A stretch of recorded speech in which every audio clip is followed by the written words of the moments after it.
kemudian tentunya apa yang telah menjadi janji politik kemarin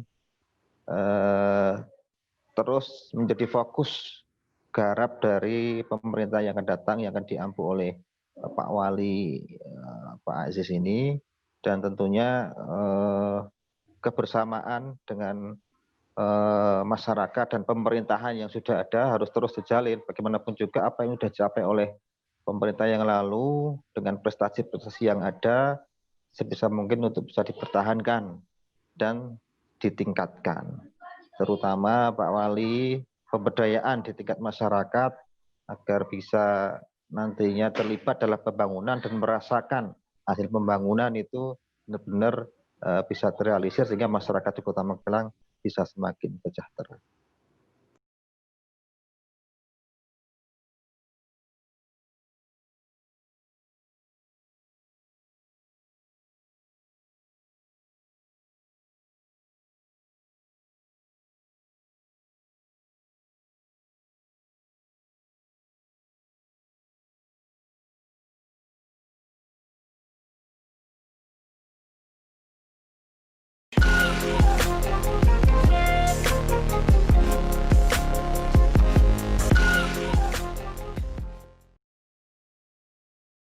Assalamualaikum warahmatullahi wabarakatuh.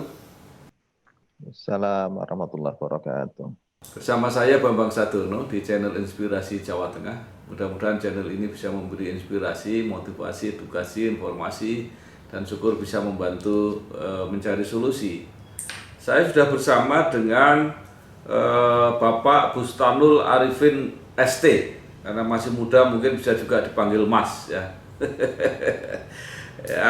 Beliau adalah ketua DPD kalau PKS ya, ketua DPD PKS Kota Magelang, tapi sekaligus juga wakil ketua DPRD Kota Magelang. Betul ya Pak? Oke. Pak Bustanul Arifin, yang pertama saya tentu ingin mengucapkan selamat terpilih kembali menjadi ketua PKS Kota Magelang untuk yang ketiga kalinya berturut-turut ya. Jadi ini sudah sangat senior di Kota Magelang ya. Kemudian yang kedua, saya juga mengucapkan selamat karena di dalam pilkada yang lalu calon kandidat yang diusung oleh PKS ya bersama partai-partai yang lain akhirnya berhasil untuk menjadi wali kota dan wakil wali kota Magelang. Nah, saya ya ingin mungkin dapat cerita bagaimana awal mulanya bisa mencalonkan Dr. Aziz dan Kiai Mansur. Ya ini memang dengan Pak Aziz itu kenal baru ini Pak, apa namanya, Syawal. Jadi akhir Ramadan itu menjelang Syawal, kami ya perkenalan awal beliau mengirimkan bingkisan apa namanya, Lebaran. Idul Fitri ya, Lebaran itu. Kebetulan bukan hanya ke kami saja, tapi ke partai-partai, ketua partai yang lain, Golkar, Demokrat, dan juga PKB. Dan ternyata memang beliau Pak Aziz berkeinginan untuk berkenalan dalam rangka untuk ini pilkada ini bagaimana Kota Magelang. Karena kebetulan beliau adalah asli dulu sejak kecil sampai besar sampai SMA itu di Kota Magelang begitu. Ingin mengabdikan kembali. Nah, berawal dari itu kemudian kita jalin komunikasi dengan beliau dan beberapa partai yang sempat diajak komunikasi oleh beliau tersebut. Maka awal mulanya seperti itu. Nah, persoalannya bagaimana dengan orang yang baru kenal, tapi panjenengan yakin juga partai-partai yang lain yakin bahwa inilah calon yang akan kita usung. Ya, pertama di Kota Magelang ini waktu itu masih belum ada calon yang muncul begitu. Belum ada calon yang muncul yang kira-kira nanti ke depan bisa membawa Kota Magelang lebih baik. Nah, kemudian kalau muncul sosok beliau ini yang kita bagaimanapun juga kemudian menelisik latar belakang beliau dari pendidikan, dari pengalaman organisasi, di pemerintahan begitu. Dan pertimbangan kami ini sepertinya bisa cocok sebagai alternatif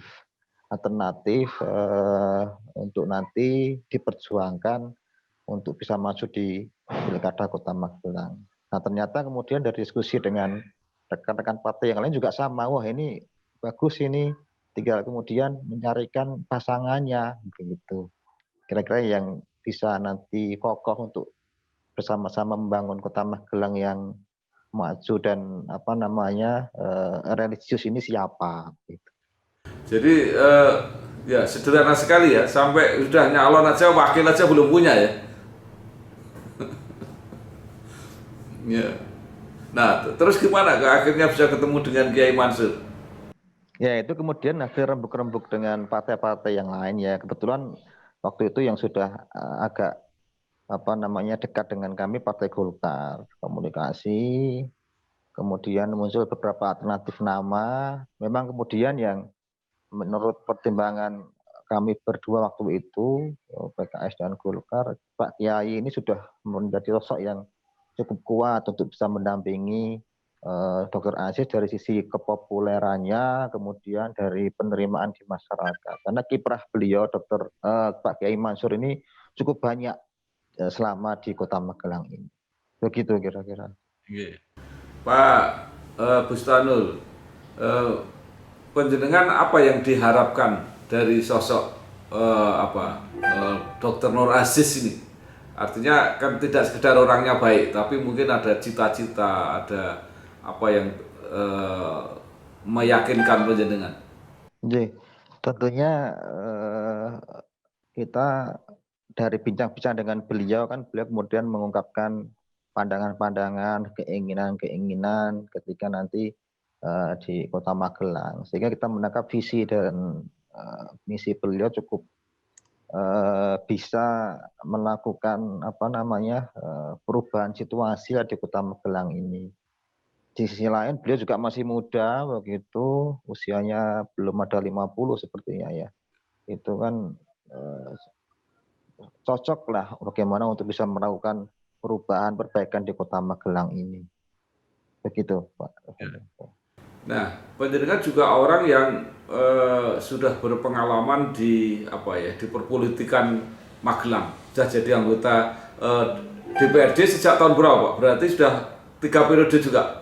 Oh, boten. Saya baru pertama kali ini. Oh, baru pertama kali di Dewan. Sebelumnya di tenaga ahli kefraksian begitu. ya, tetapi langsung jadi pimpinan. Ya, iya. Kalau dari kepartaian sudah lama memang saya terlibat di partai ini, sudah sejak awal Partai Keadilan begitu, kemudian diamanai ketua PKS sejak 2010 ya begitu. Ya. Nah, maksud saya minimal 5 tahun ini sudah mengamati apa saja yang sebenarnya prestasi-prestasi yang sudah baik dilakukan oleh Pak Wali Kota yang ini, yang sekarang, Pak Sigit Widyo Nindito. Yeah. Kalau Pak Sigit ini cukup berhasil dalam pembangunan sarana prasarana infrastruktur ya, cukup baik. Terutama Magelang ini secara penampilan fisik ada perubahan yang signifikan. Di sisi lain juga beliau bisa menempatkan pedagang-pedagang kaki lima itu menjadi diklaster-klasterkan begitu. Ada zona-zona kuliner yang memang itu bagian dari penataan kuliner beliau. Nah itu yang kami tangkap secara ini, atau masyarakat juga bisa melihat itu semua begitu. Ngatan. Jadi apa saja yang masih bisa diteruskan oleh wali kota yang baru nanti? Wali kota yang baru ini dari sisi penataan pedagang itu mungkin bisa dilanjutkan. Kemudian juga pengembangan pasar begitu. Bagaimanapun juga pasar ini menjadi sentra ekonomi masyarakat yang memang masih belum optimal untuk bisa seramai dulu itu belum tercapai. Ini mungkin bisa menjadi bagian PR dari Pak Wali yang akan datang untuk bisa bagaimana agar pasar Kota Magelang bisa ramai sebagaimana dulu yang pernah Ya, terjadi sebelum kebakaran itu. ya, Nggih. ya. Pak Bustanul, saya pernah mewawancarai Pak Sigit. Beliau pernah mengatakan punya cita-cita untuk membangun semacam mall apa ya, mall pusat gitulah.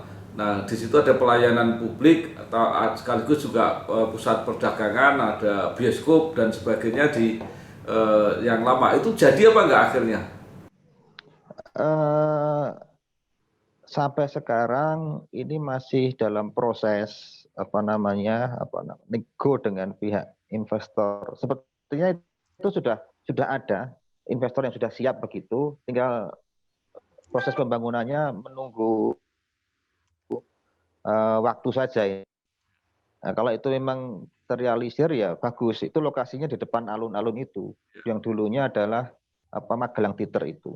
Nah, tinggal nanti bagaimana Pak Aziz bisa kemudian melanjutkan program ini. Kalau memang itu bagus dan investor siap untuk meneruskan, saya kira bagus untuk dikawal agar lebih Magelang punya ikon baru begitu, yaitu mall, gitu, mall pelayanan publik dan sebagainya. Jadi kira-kira Pak Aziz punya PR ya untuk kalau bisa melanjutkan program yang tertunda ini. Kalau menurut saya begitu, apalagi ini investasi ya, bukan pakai APBD. Ini kan kesempatan yang bagus. Bagaimana nanti Kota Magelang bisa memiliki aset dari pihak luar. Tentunya ini juga menjadi ke depan image Kota Magelang cukup baik bagi para pengusaha. Ternyata Kota Magelang itu ramah terhadap investasi dan investor kan Pak. Iya. Nah, ada yang menarik dari Pak Sigit ini pernah mengeluh bahwa dia merasa wilayah Kota Magelang itu terlalu sempit. Jadi ada banyak hal yang tidak bisa dilakukan. Gimana Pak Bustanul? Iya betul, ini memang Kota Magelang itu luasannya hanya 18,5 km persegi, 3 kecamatan. Ini menjadi problem bagi kita di Kota Magelang dalam hal pembangunan. Emang harapannya kita sih bisa istilahnya mendapatkan kesempatan mengelola wilayah kabupaten ya, beberapa wilayah itu, cuman memang belum ada kesepakatan. Sehingga memang untuk kegiatan pembangunan yang terutama fisik begitu, kita masih untuk ide-ide besar beliau ya, teman-teman. Kan beliau kan ada rencana membuat Islamic Center, kemudian hal-hal terkait dengan pariwisataan itu kan masih belum terlaksana kemarin karena masalah ketersediaan wilayah yang masih sempit ini. Ya. Kelihatan. Oke, Pak Bustanul, itu apakah gimana ya caranya? Apakah cukup dengan kerjasama dengan kabupaten sekitar ya? Saya nggak tahu kabupaten mana saja yang ada sekitarnya Kota Magelang. Tapi apakah tidak perlu memang perluasan wilayah secara formal, secara resmi gitu mengajukan supaya kan biasa kota dikembangkan itu mendapat tambahan wilayah. Jadi informasi yang kami terima itu sudah sampai di kementerian berkenaan dengan upaya agar Kota Magelang mendapatkan tambahan wilayah itu. Hanya saya memang di tingkat deal-deal dengan pihak kabupaten sekitar yang ya kebetulan Kabupaten Magelang ya kan kita dikitari dengan Kabupaten Magelang itu belum ada kesepahaman berkenaan dengan bagaimana mewujudkan apa yang menjadi pembicaraan di tingkat kementerian tersebut. Ya. Pak Bustanul, ini ada masalah lain yang dulu pernah saya ikuti ya, tapi sejauh mana sudah selesai atau belum? Itu masalah dengan Akmil mengenai soal lahan, gimana itu? Dengan Akmil juga belum terselesaikan, itu masih dalam artian memang kantor yang kita pakai selama ini adalah secara status tanah adalah masih milik TNI, milik TNI. Nah ini tentunya menjadi PR dari Pak Wali ke depan, bagaimana agar ini bisa terselesaikan. Apakah memang mau terus di situ atau memang mau membuat perkantoran yang baru. Ini menjadi kajian dari Pak Wali ke depan. Yeah. Kalau saran Pak Bustanul apa yang terbaik? Kalau menurut saya kantor yang sekarang digunakan itu ya bisa tetap di situ. Bagaimana kemudian nanti nego-nego dengan pihak TNI, ada hal-hal yang mungkin perlu diselesaikan dengan pihak TNI sehingga ikon kantor kita yang sudah sudah mapan itu tidak bergeser. Ya, saya kira ini kan sama-sama pemerintahnya, jadi kan bisa dibicarakan di tingkat yang lebih tinggi gitu ya. Atau dengan sistem tukar guling misalnya, kalau tukar guling Pemkot tidak punya wilayah misalnya dibelikan di kabupaten, misalnya dan sebagainya lah kira-kira. Sebenarnya dari pihak TNI sudah menunjuk wilayah yang sekiranya bisa jadikan sebagai tukar guling begitu. Hanya tinggal masalah teknis kita membebaskan lahan tersebut. Ini yang cukup besar anggarannya, yang memang ini kalau dari kemarin sampaikan Pak Wali, kalau tidak dibantu pemerintah pusat juga agak kerepotan di Kota Magelang. Kalau harus dalam waktu singkat ini, kecuali nanti bertahap sekian tahun ke depan kita menyisihkan APBD kita untuk pembelian tanah yang akan dijadikan tukar guling, itu yang mungkin bisa. Ya. Itu kalau nggak salah kan sempat ada deadline gitu ya? Ya, sampai dipatok segala itu kan berarti kan dari pihak TNI mungkin sudah mentok begitu kesabarannya barangkali. Ya, jadi diperlukan komunikasi ini kan juga jalur-jalur partai politik itu kan juga punya komunikasi sampai ke atas, mungkin bisa dimanfaatkan untuk itu. Nah, kembali kepada Pak Bustanul tadi ya,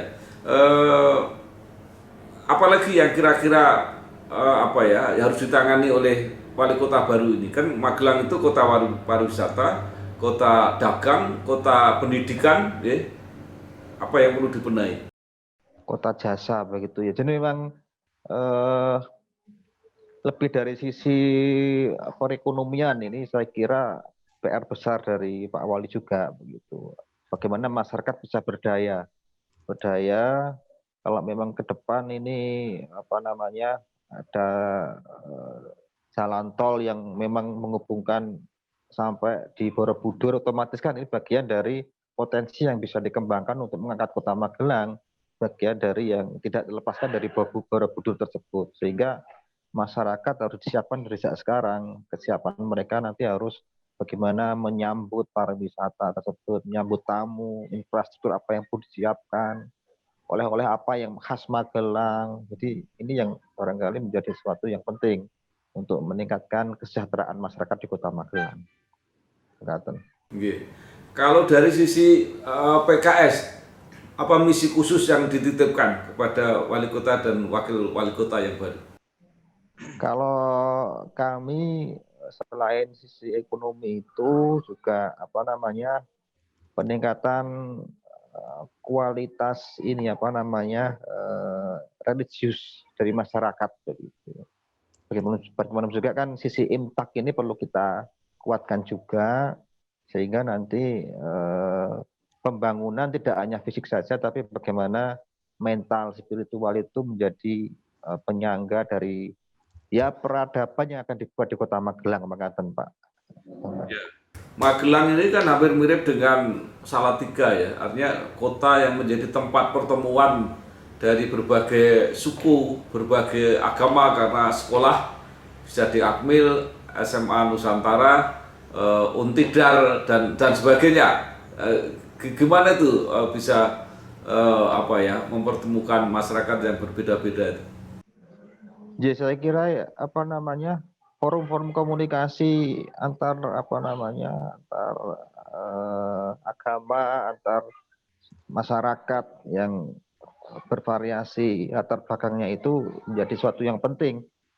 Tentunya Pak Wali perlu ada yang bisa menjabat ini, ada forum-forum yang di-create begitu, komunikasi tersebut, sehingga benar-benar Kota Magelang ini dibangun dengan rasa kebersamaan semua pihak, tidak membeda-bedakan, dan tentunya ketika semua ikut merasa bisa andil di sana kan, otomatis nanti pemerintahan ke depan semakin kuat untuk mengawal dari visi misi beliau itu sendiri. Mungkin masih ada lagi yang disampaikan oleh Pak Bustanul Arifin, baik kepada calon, kepada masyarakat, ya, kepada jajaran Pemkot yang lama. Ya tentunya ini Pak Wali, Pak Aziz ini sebelumnya tentunya kami sampaikan selamat terlebih dahulu kepada Pak Aziz dan Mbak Kiai Mansur atas terpilihnya. Kemudian tentunya apa yang telah menjadi janji politik kemarin terus menjadi fokus garap dari pemerintah yang akan datang, yang akan diampu oleh Pak Wali, Pak Aziz ini, dan tentunya kebersamaan dengan masyarakat dan pemerintahan yang sudah ada harus terus dijalin. Bagaimanapun juga apa yang sudah dicapai oleh pemerintah yang lalu dengan prestasi-prestasi yang ada sebisa mungkin untuk bisa dipertahankan dan ditingkatkan. Terutama Pak Wali, pemberdayaan di tingkat masyarakat agar bisa nantinya terlibat dalam pembangunan dan merasakan hasil pembangunan itu benar-benar bisa terrealisir sehingga masyarakat di Kota Magelang bisa semakin sejahtera. Baik, terima kasih Pak Bustanul Arifin, Sarjana Teknik, Ketua DPD PKS Kota Magelang, dan sekaligus Wakil Ketua DPRD Kota Magelang. Mudah-mudahan harapannya bisa menjadi kenyataan. Selamat bekerja, selamat berjuang, mudah-mudahan berhasil. Matur nuwun, wassalamualaikum warahmatullahi wabarakatuh.